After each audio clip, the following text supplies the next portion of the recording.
This exercise is for shoulder mobility and shoulder strength. So being in a face down position helps us isolate some of the muscles that are, one, really hard to train in any other position, and two, are often super weak no matter how strong your shoulders actually are. So this will be a face down series. We'll go over 3 different exercises and then one bonus one at the end. And these ones can be done with weights. If you do weights, typically we're looking at those tiny little 1 pound, 2 pound, 3 pound weights. I have yet to meet someone in my clinic who really should be doing this with anything bigger than a 5.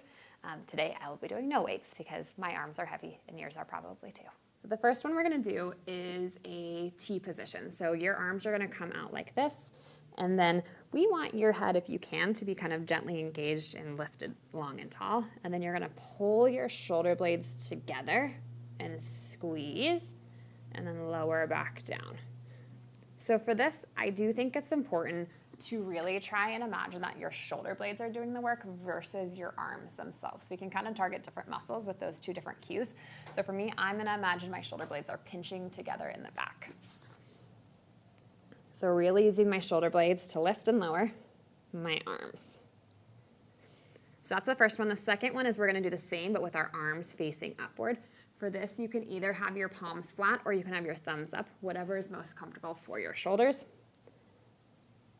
And again, I'm gonna imagine my shoulder blades actually going into my opposite pocket. So I'm gonna imagine that this right shoulder is kind of sliding down and trying to go into my back pocket on my left side.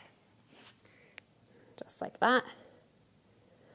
The last one is you're gonna have palms facing up, and then you're just going to pulse your hands up and back down.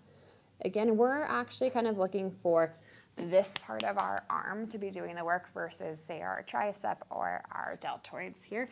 I want to imagine that my whole lat, my whole shoulder is pulsing up towards the ceiling.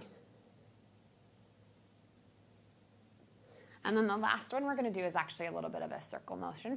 So you're going to start with your arm up and then rotate it around your back. I like to do these one arm at a time because a lot of times people have different ranges of motion on the one side versus the other. So this hand's just going to be relaxed here. I'm going to lift up, trying to keep my shoulder blade active and engaged the whole time as I circle around, and then imagine putting my hand on my small of my back.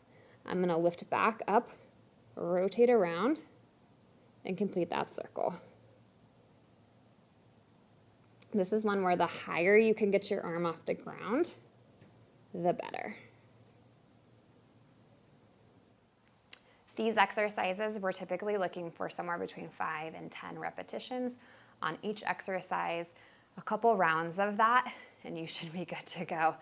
These are ones that are surprisingly difficult and pack a bunch of benefits for your shoulder health. These train your rotator cuff, these train mobility, and these train kind of this functional pattern that a lot of people are missing when it comes to shoulder pain. Hi, my name is Sarah McNurlin, and I am a doctor of physical therapy here in Salt Lake City and owner of Pinyon Physical Therapy.